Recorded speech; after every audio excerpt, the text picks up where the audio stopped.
All right, people, it's the big one. Does Britannia really rule the waves? Some people don't even want you to say that anymore, and that's, I think, part of the problem, isn't it, when it comes to where we are at militarily? A new report on the UK's armed forces would suggest that we don't rule the waves anymore, because the latest military balance assessment by the International Institute for Strategic Studies, which, can I just say, is one of the hardest things I've ever had to read off an auto cue, has found the UK has 50,000 fewer military personnel than the French. A senior fellow from the organisation said British combat forces were now very, very small and can't be in two places at once, which is a concern given the fact that we might be about to send them to two places at once. It follows reports that some of the UK's European counterparts are concerned about British military decline.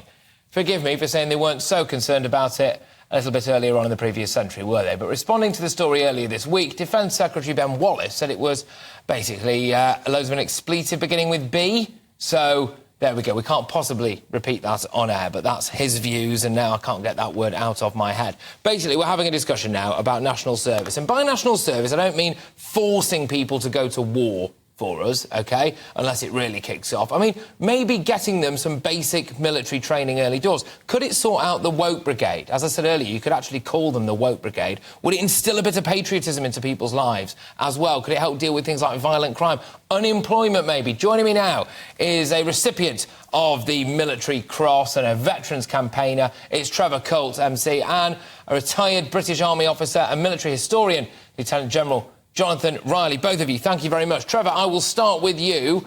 Where do you stand on the idea of national service? Under today's current... First of all, thanks for having me on, and it's a pleasure to meet you, sir. So before I start off, I'll say that in today's current climate, we shouldn't be talking about national service. The reason we should be talking about why we're moving towards national service and why this is now an issue.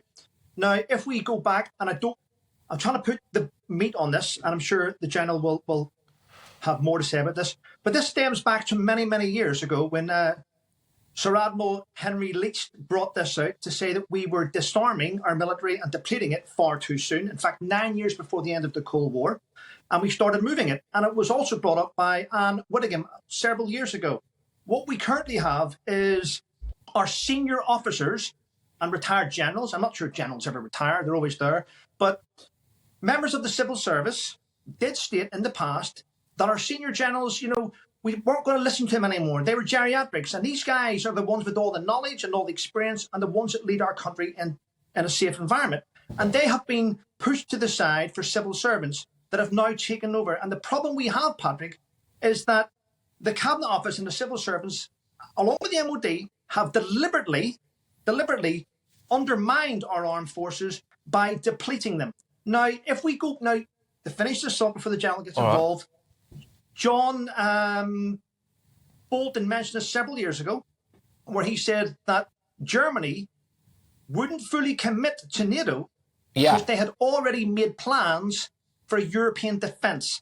And that was the German Defence Minister, Ursula, who now is in charge of the European... Well, she did. And, Trevor, I'm glad you brought up Ursula von der Leyen, because the rumours are, well, it's been reported, that the German military had to train with broom handles instead of guns at one point under her, so the natural thing to do would be to let her be in charge of a continent, wouldn't it? That seems to be the barometer for political leadership at the moment. I'm going to bring in the retired British Army officer, Lieutenant-General Jonathon Riley, on this one. What would be so wrong, OK, in the current crop where I'm seeing kids burning a Union flag outside a school and all absorbing all of this Marxist tosh that seems to be pumped into them and learning terrible things about this country? What would be so wrong about saying to kids, if you're 18 years old and you're not in education and you're not employed, go and do a year's military training? What would be wrong with that? Hello, Patrick, and thanks for asking me on. And Trevor, it's nice to meet you. Look, I don't think we should conflate the issues of national service with that of the size of the armed forces. They're not necessarily the same thing. Now, is there a big issue with the size of the armed forces and their capabilities? Definitely. And sorry, Ben Wallace was talking nonsense, because he himself has been quoted recently as saying that the British Army is, and I quote, funded only for a bit of tootling around at home. And whose doing is that? It's his and his government's. And Trevor's quite right that since the Ministry of Defence was disemboweled as a strategic military headquarters and handed over to civil servants, we've gone from bad to worse. That aside, national service. Well, in principle, yeah, what's wrong with doing something for a couple of years for your country? It doesn't have to be military service.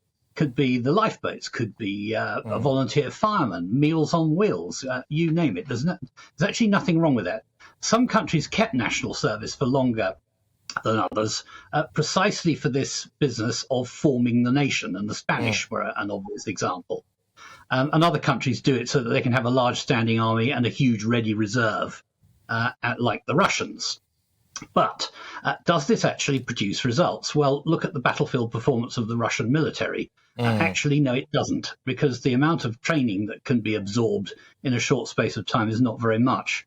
If you want to get people into military service, then perhaps the best thing is to encourage service in the reserve forces, which need to be greatly expanded. Their footprint needs to be made a lot bigger. They need to be locally accessible for people to do that. And actually go to any cadet force centre, Army, Navy, Air Force, Marines, and you won't see this woke generation. You'll see some brilliant kids who love their country and are determined to do what they can for it. This is it. We need a bit more of that. But also, Trevor, I'm looking out on the streets of Britain at the minute. Rampant drug dealing, rampant violent crime, disaffected young people.